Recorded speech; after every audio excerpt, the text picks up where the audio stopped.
Denver's mayor casually drops a mention of building a new sports arena. It's your money, so you deserve details. And what are the chances the mayor's name is going to end up on it? Aurora police are coming for some of their own tonight, while the city's elected leaders are stuck on repeat. This is embarrassing. This is really embarrassing. Coloradans in a small town have their eyes on Olympic gold tonight. And things get real colorful when we start a 2-week trip, rediscovering Colorado. This is like the news, only new. This is Next at 9. Olympic victories are just that, huge. And we all celebrate life's little victories. But how about medium-sized wins? Denver's mayor just wants a medium-sized victory. And he wants Denver to build a medium-sized sports arena. Would like you, taxpayers, to pay for it. Denver Mayor Michael Hancock made that surprise pitch for his sports arena today. Now, before we spend $160 million on this, it's fair to ask, what are we going to use it for? Our Marshall Zellinger asked. There are no fans inside Denver Coliseum. Literally, there is no air conditioning. It's historic. The last time there were people fans inside the Coliseum was March 2020. The Denver Coliseum is right now a 70-year-old facility, and the National Western Center campus needs a state-of-the-art facility. Brad Buchanan is CEO of the National Western Center Authority. He's responsible for the 250-acre National Western Center campus, where Denver Coliseum has stood since 1951. And based on an announcement from Denver Mayor Michael Hancock today, it could be the next concrete structure demolished after the I-70 viaduct right next door. We've got to replace the Coliseum at the National Western today. It's a older facility with missing a lot of issues, a lot of things, including ADA accessibility, air conditioning. During his State of the City address today, Hancock casually mentioned building a new arena. This rendering just happened to be posted on the National Western Center website. No one said it out loud, but it sounds like a new 10,000-seat arena would replace and not sit next to a 10,000-seat Denver Coliseum. This is not making that decision right now. That decision is a separate decision. Hancock wants Denver voters in November to approve a bond that allows the city to borrow money to pay for $450 million in projects, including a new 10,000-seat arena. This is the next critical step on this campus. I asked the mayor's office if it could provide any examples of events Denver missed out on by not having a modern 10,000-seat arena. The short answer is no. It's more about competing for events that the city could get in on in an arena with fans, the people, and the air conditioning. Here's the next step in the process. The mayor's finance director presents the idea of this bond proposal to a small group of city council tomorrow. City council will have ultimate say of what projects show up in front of voters in November, and ultimately it'll be Denver voters in November that will decide if an arena like this can be approved and paid for. Arena would be $160 million. They're going to ask for $400. There's another project across from the viaduct from the Coliseum. It's the 1909 Stadium Arena. That would be gutted and converted into a public market, kind of like Pike Place in Seattle or the Ferry Building in San Francisco. I hope some of this money would go toward a parking structure on the Coliseum side. One of my favorite memories of the Coliseum, I went to see American Gladiators with my mom. We went inside. It was a winter day. Went inside, came out, every car covered in snow. Nobody could find their car because there was like six inches of snow. Oh, R.I.P. Denver Coliseum, probably. Marshall, thank you. A skeptic might say Mayor Hancock is looking for a signature building project before he leaves office so he can have his name put on something. Get out of town with that kind of thinking. Your route out of town may take you past the Webb Building, the site of the old McNichols Arena, and up Pena Boulevard. Mayor William McNichols got Denver taxpayers to build a stadium in the mid-'70s and got City Council to name it after him. In the early 90s, City Council made a rule against naming stuff for politicians in office. So the road to the airport became Pena Boulevard shortly after Mayor Federico Pena left office. In 2002, City Council changed the rule so Mayor Wellington E. Webb could dedicate the Wellington E. Webb Municipal Office Building. Couldn't find anything in Denver named after Mayor Hickenlooper, which is kind of sad, but there is a hiking trail in Boulder County. If Denver taxpayers vote to build this new medium-sized arena, no idea if we'll come to call it the Mike, but Denver history suggests the mayor will put his Michael Hancock on something. Aurora's police chief has promised to clean house in that department, and she has been quite busy. Today, APD issued arrest warrants for 2 of its own officers. Officer John Hobart faces assault charges for allegedly roughing someone up during a trespassing visit. Officer Francine Martinez is charged under the state's new police accountability law for not intervening in the other officer's conduct. Meanwhile, in Aurora, things went well on city council tonight. And if 6 people want to violate the charter, they're welcome to do that. What happens if we just leave? I'd like to say we are looking so unprofessional. I mean, I'm getting emails going, y'all are being so childish. And Aurora City Council, Dysfunction Junction, is split on who they should appoint to an empty seat on council. The progressives want a progressive candidate. The conservatives want a conservative candidate. So they just kept voting and tying and voting and tying. They have done this for 3 nights now. Aurora City Charter doesn't say how they resolve the situation, so they're stuck like a Roomba under a sofa. Idaho Springs, home to the old Gold Digger Stadium, could soon be home to an Olympic gold medalist. Matt renews in that small town that is all about their Haley Washington. And in a mining town where the gold rush started, that's got this town fired up. With a watch party at the Vintage Moose in downtown Idaho Springs to see Haley and Team USA compete. Super blessed to have the opportunity to compete at the highest level possible in my sport.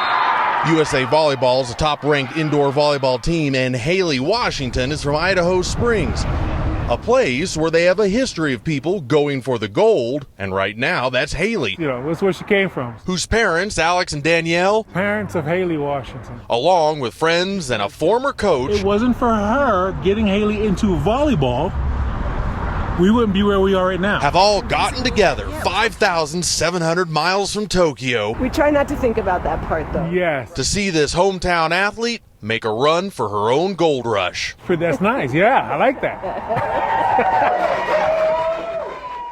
Right now, the United States is tied atop the medal count, 19 medals for the U.S., 8 of them gold. I know a lot of you probably cheer for a second country as well, maybe like where your family is from. If you do not have another country to root for on the side, may we make the case for Liberia. Liberia never won an Olympic medal. One of the poorest countries in the world, but Liberia scrapes together the sponsorships and the funds to field a Summer Olympic team year after year. And if you wave the Liberian flag really fast, it looks like the American flag on which it's based. Now the Liberian national anthem music, please. They have 3 athletes. They are very good, but they are not favorites to win. Sprinter Emmanuel Matandi runs Saturday in the men's 100. Then alongside his countryman Joseph Fanbule in the 200 on Tuesday. And Liberia's Ebony Morris Saturday in the women's 100. We will keep you updated on Next at Night on the Liberian medal count. It's at 0. You knew that it was at 0. We told you that off the top, but we're hoping that changes for Liberia very soon. If you've never seen Next, weeknight 6 o'clock on 9 News, we do a weekly microgiving campaign. It's pretty simple. We pool a bunch of $5 donations for one Colorado nonprofit at a time. We fed families in need. We got gear for search and rescue teams. Even worked together to build a rural high school's football field. $4.2 million worth of $5 donations have come in from Next viewers. Last week, they raised $15,000 for Mikasa Resource Center, which helps Latina entrepreneurs turn their talents into small businesses. So during the Olympics, it is Next at Night. So we're going to try something new. Send me the name of a nonprofit that's making a difference in your community, somebody that you know and trust. I'll research the names that you send in, and then we're going to feature one of your choices next week. And the combined generosity of the Next audience, which never fails, is going to give the nonprofit of your choice a big unexpected boost for the important work they do. Email your ideas to next@9news.com or use the Twitter hashtag #HeyNext. She's just a little girl. She didn't know she was going there to die. Olivia Gantt deserved better from her mother, and she deserved better from the professionals who missed the warning signs that could have saved her. Next.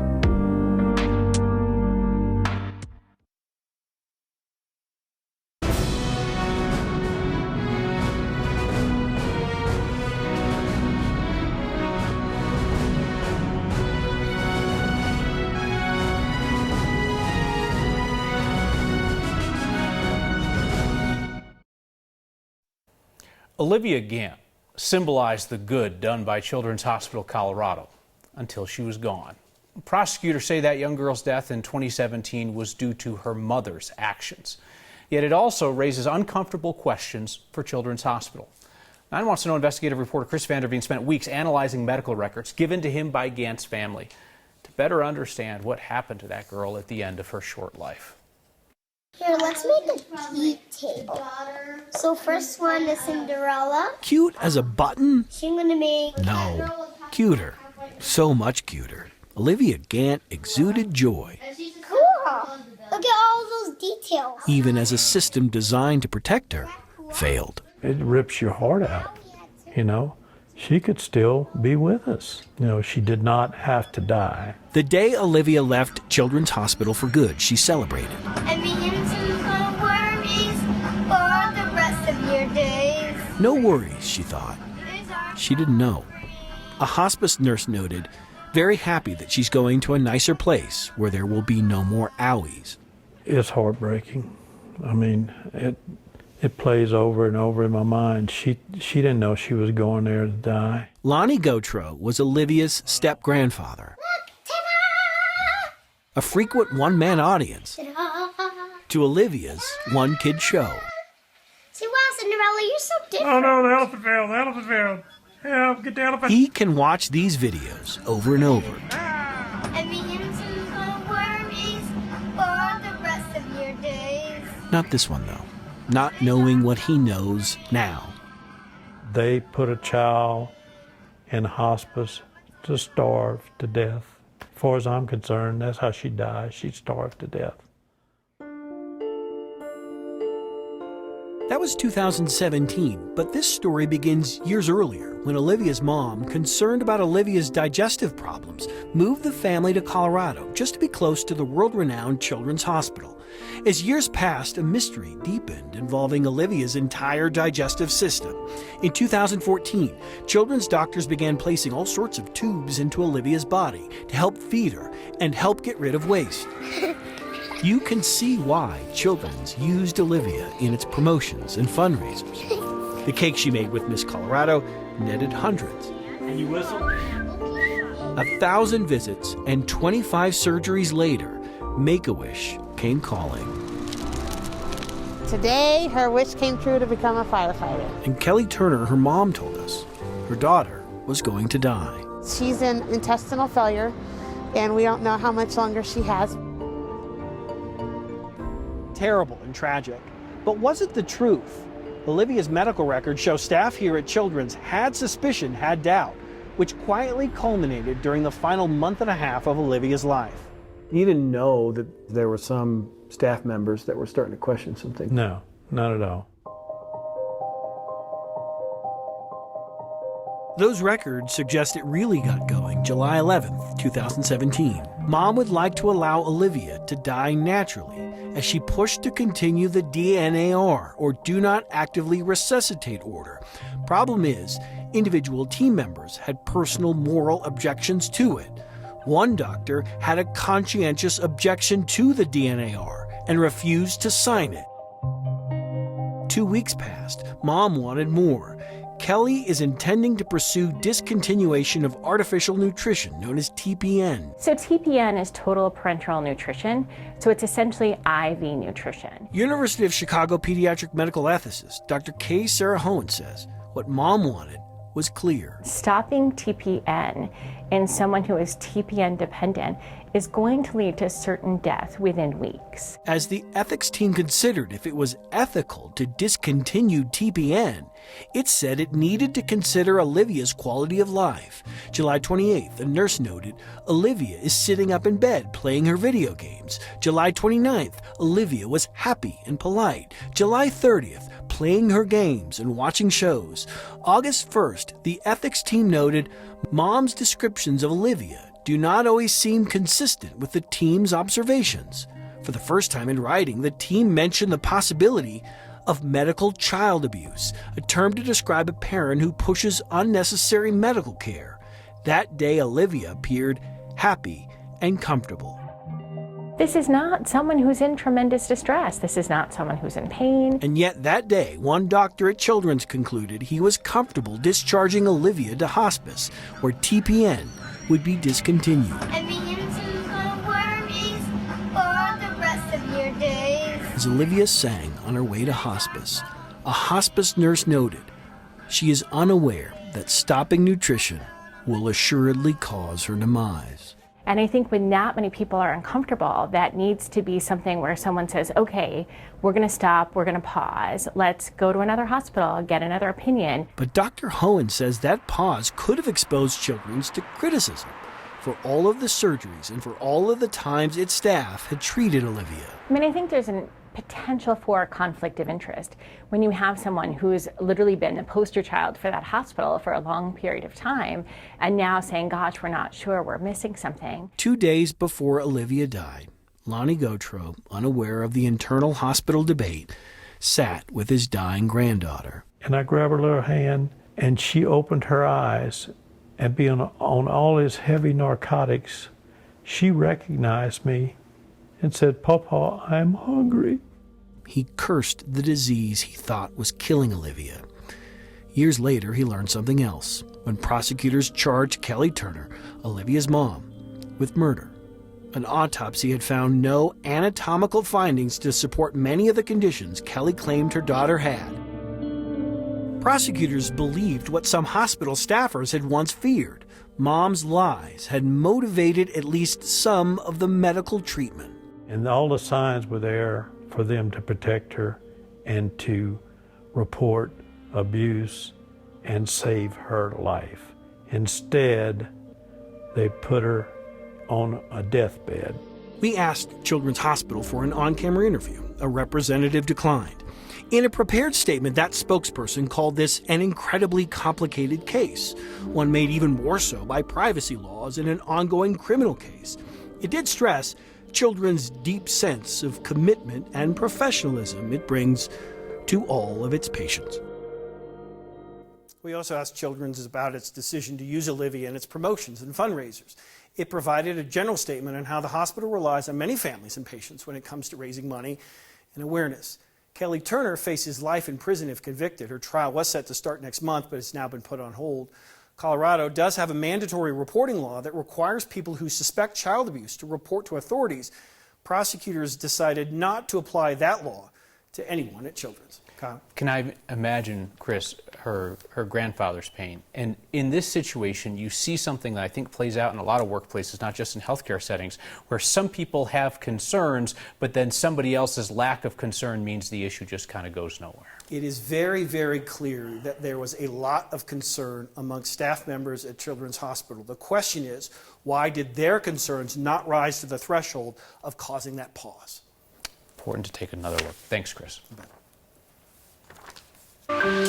Time to get out and explore this beautiful state, from the foothills to the high country to the mesas of the western slope. But don't forget about the plains, because there's some really cool gems out here as well. Great point. We begin our 2-week trek around Colorado with an overlooked spot that's an easy drive from the city. Next.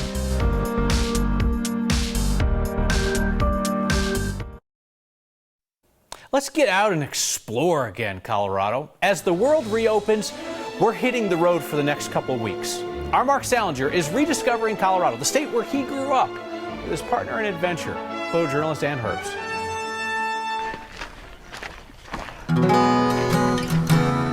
Our journey starts the way all great road trips should. Carrying a load of camera gear up a hill. This is what we signed up for. Get your exercise in today. With the promise of seeing something cool on the other side. Asking for a friend, how much farther is it? About 3/4 of a mile. That's Adam Baker, leading the way to the most interesting park I've never heard of. You can see it right there. Adam works with El Paso County Parks and Rec, but today he's the lucky employee who gets to answer questions from me and photojournalist Ann Herbst. Dude, you have a sick job. Yes, I love my job. There's not very many jobs that you get to come out here, walk through gorgeous places like this. I don't know, it kind of reminds me of like halfway in between like a Disney movie set and like Mars. Yes, yes. Yep, I can definitely see the Mars reference. The Paint Mines Interpretive Park is just 30 minutes away from Colorado Springs. And yet, it's the type of place even the guy charged with taking care of it hadn't heard about growing up just miles away. So you hadn't heard about it, so I shouldn't make fun of Mark never having been down here. No, absolutely not. I lived a lot closer and I had no idea this was here. But it's kind of fun to make fun of Mark. It is. When you're heading out here, there's plains, grasslands, rolling hills. You don't think much of it, and then when you get down in here, you're just shocked at how unique this place is and how something so cool could stay hidden. But people have finally found it. The colors and hoodoos and trails were the perfect escape during the pandemic, in good ways and bad. We've had a couple issues with graffiti. People have written, "Will you marry me" on the rocks, and I just pray she said no. It just... The colors in the rocks come from oxidized iron and were used by American Indians for pottery and paint, hence the name of the park. So right now you're just seeing erosion, natural erosion at work. None of this is man-made. This is all done by wind and water.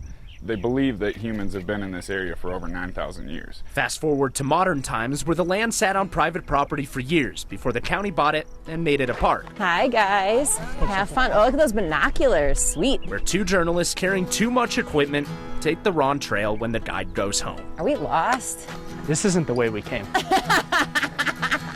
I think we're lost. Anne, have we taken enough pictures? I think we've only taken like 1,000. Do you think 1,000 photos is enough for this? You can never take enough pictures in a place like this.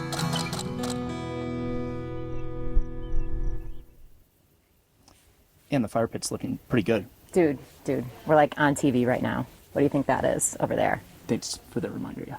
So I guess this is the part where I'm supposed to tell everyone that this is the beginning of Ann and I's series about touring throughout Colorado, the places I've never heard of, with Ann Herbst as our guide. Tonight we're in Norwood, working on a story that you'll see in a couple of days about just how dark the skies are around here. And they're pretty dark. Kyle? You guys have got the best gig in the world. You convinced our bosses to just let you go on vacation for 2 weeks while we're doing Next at Night. Ann's teaching me something.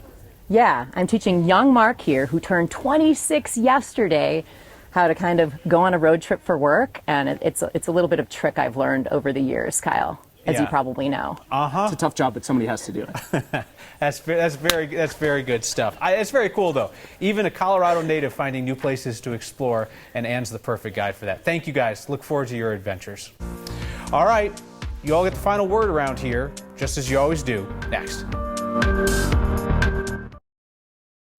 The most Colorado thing we saw today is a picture-perfect engagement photo made even better. Garrett and Nicole were doing their photo shoot in Evergreen when a bull elk strolled into frame. Beautiful shot, but wedding etiquette now requires that elk gets an invite to the wedding and the reception and a +1. They'll both have the vegetarian entree. If you see something that says Colorado to you, email next@9news.com or get our attention on Twitter with the hashtag #HeyNext. A lot of feedback about Mayor Hancock's idea for a new sports arena in town. PC Jones says all other problems in Denver being solved. The term-limited mayor proposes a spendy vanity project. There are about 150 word of thanks, nonprofit suggestions from you guys tonight. Thank you. I'll start going through them tonight and find something excellent for next week. And I will see you next time.